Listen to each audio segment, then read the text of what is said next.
Ladies and gentlemen, please welcome Kate Slevin.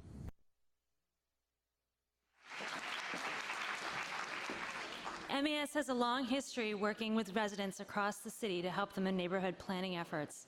The theory behind our work is community-based planning, an approach that asserts that people who live in our community should set the course for their community's future.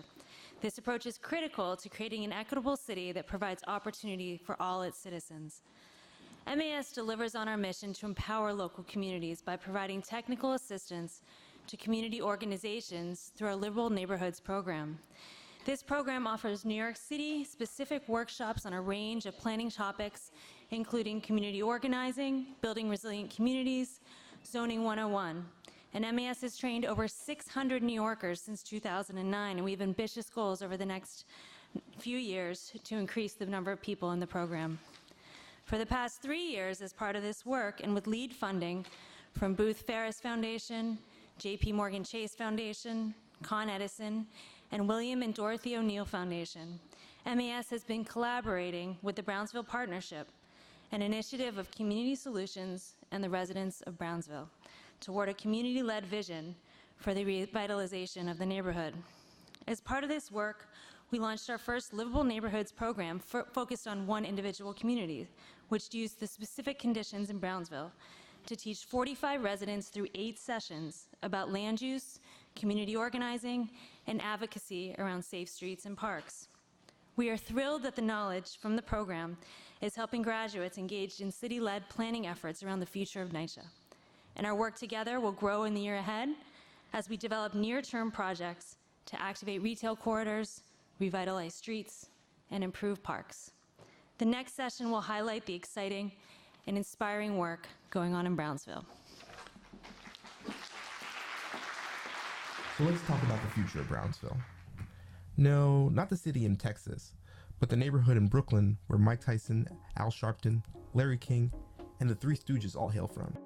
It's also the neighborhood that has some of the worst indicators in New York City in terms of crime, poverty, education, and public health.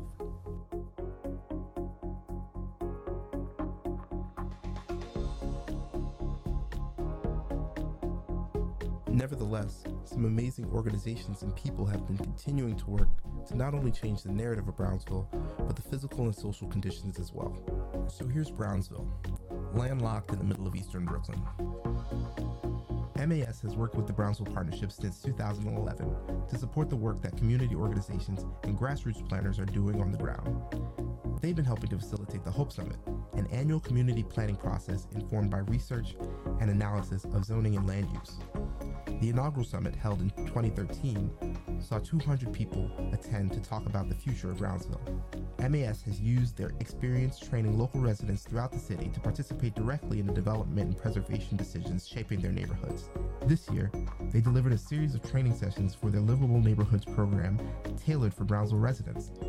45 residents signed up to participate in the first ever neighborhood-specific Livable Neighborhoods program.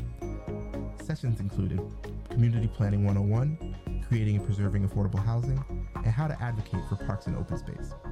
Putting what they learned into practice, a Friends of Betsy Head Park group was formed after a session on parks and open space, which has empowered residents to work with Partnerships for Parks to advocate for capital improvements to be made.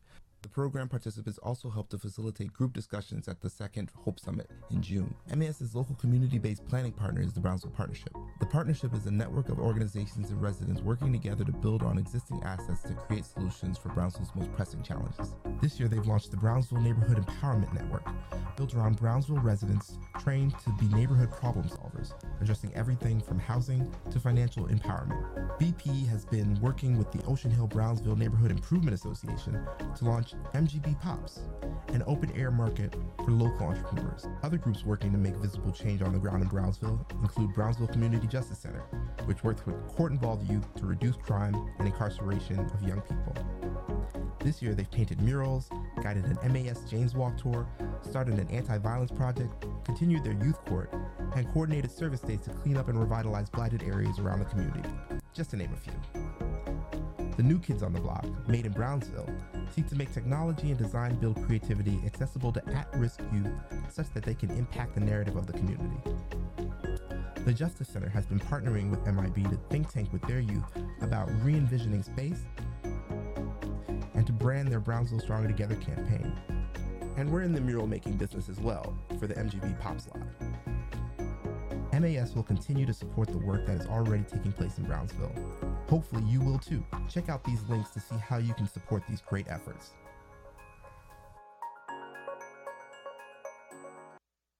Ladies and gentlemen, please welcome Dionne Grayman.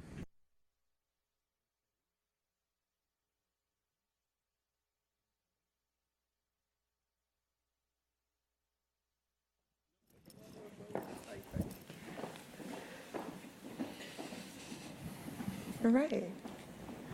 Hi. Hey. All right.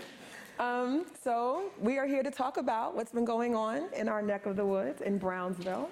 But first we want to talk about the difference between external perception and lived reality. So I just want to read a few headlines if I can. On May 1st, 2014, the New York Times had a story that was titled "On the Brink in Brownsville," which was a story about disconnected youth and the steady barrage of violence that punctuated their idle hours. On May 21st, the Daily News, gun violence rises in Brownsville, where cops see more shooting victims than any other precinct, 6/19/2014, New Yorker Magazine, which is my favorite because it sounds like a remixed Wu-Tang song title. Woo Choo Bang Bang, join a gang, shoot a classmate, go to jail for a few decades, business as usual for some kids in Brownsville, murder capital for New York City. Back to the New York Times, September 19th, stop and frisk ebbs but still hangs over Brooklyn lives. And the last, written by Mr. Damon Winter, who was in this building somewhere, on September 25th, guardian of a Brooklyn housing project, which spotlights the story of community activist Lisa Kenner, who, the story begins, does not think of herself as poor, though she lives in the poorest neighborhood in New York City. So we have these external narratives, and then we have lived realities in Brownsville. So I want to hear from our panel here about your lived realities. Alonzo. Well, my name is Alonzo. I'm a 20-year-old male from Brownsville, and I feel like living in Brownsville gives me an opportunity to give back to my community as a youth, showing that not all of us are negative and some of us have positive ways, and it allows me to give back and get more of my peers involved. Okay. Raz? Yeah. So I think, Dionne, the headlines that you read also offer what are the outward perceptions of Brownsville. And perceptions are really important because whether or not those perceptions are true or false, people believe them. So the narrative of Brownsville that speaks to me, and I know speaks to this panel and many other people, is a narrative of families who want what every family wants for their kids, which is prosperity, health, safety. A narrative about Brownsville that challenges the dominant narrative of violence and poverty is really important. And that counter narrative can exist without denying the data. You can still have the data that exists in Brownsville that tells one story, but a counter narrative is about the art that's being created there, about the kids who are going to school there, and about transformation and community that exists there that doesn't need to be created. So that's my Brownsville. Thank you. And Q. Yeah, I like to say, I think I live on the most beautiful block in Brooklyn, and that means that the most beautiful block in Brooklyn is in Brownsville. But people just don't stop by and visit me. I don't know why. What makes it beautiful is my neighbor who goes out every week and cleans the median in the middle of the street and maintains a garden across the street through Green Thumb in the city, and also the community organizing that's around making that block beautiful. You know, some of my best friends growing up lived in it's a block with a lot of private housings, but my best friends were all in the public housing tenement across the street, and those relationships existed because they themselves in their little community or enclave within that building made it an effort to reach out to everybody around. I think there's a perception around people in public housing that they're not about community or not about positive things, but my best friends were in that building, and I appreciated them for being my best friends. So I think the narrative around how we talk about public housing, how we talk about low-income communities needs to kind of have a critical lens shift to allow for these different perspectives to exist. Right, and I'm the daughter of public housing residents. My father lives in the building across the street from where you guys are putting up your new building. My father and my aunt were both raised there.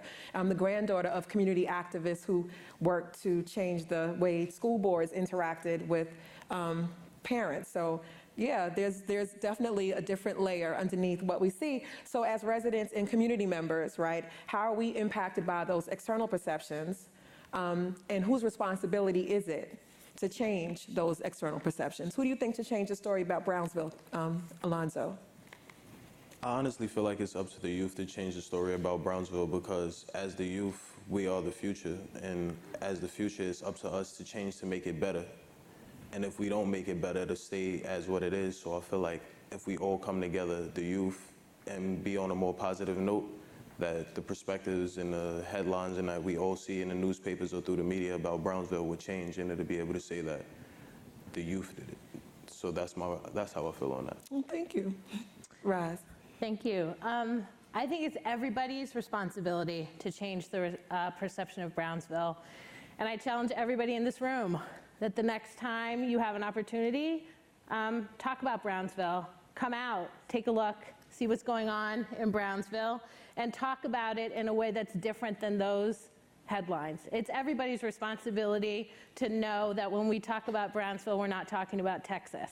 We're talking about get on the free train. So it's everybody's responsibility. Yeah. Hugh, what do you think? I might be a little biased because I have 2 architecture degrees, but I think it's the design, the role of design in kind of having a role in impacting the community is really important. So that's why I think like the artist as activist is really important, particularly for these types of communities, to be able to produce the imagery to change the narrative, I think. To produce imagery also that people can kind of rally around to help other organizations organize. So let's talk about that. Let's talk about the video, right, that highlights the work that people are doing in Brownsville to change perceptions. How important has it been for your organization, Made in Brownsville, to work in collaboration with other organizations?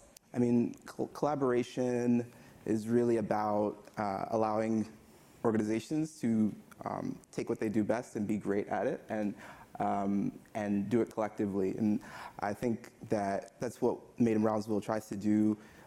We try to be supportive of the efforts that all these organizations are already doing through creative services, through creative community planning, and articulating the intentions behind these groups a bit more through video and through design services. One great example, Brownsville Partnership has commissioned us to do this mural on the MGB pop slot that you just saw, and that took mostly everybody on this panel. It took, like young people from Brownsville Community Justice Center painting the walls and coming, and even folks from the Brownsville Partnership actually volunteering to make that a reality. So it's very much so interorganizational and collaborative, every effort on the ground. Okay, so Alonzo, you led a Jane's Walk tour in Brownsville. Tell me how that changed how you think about where you live.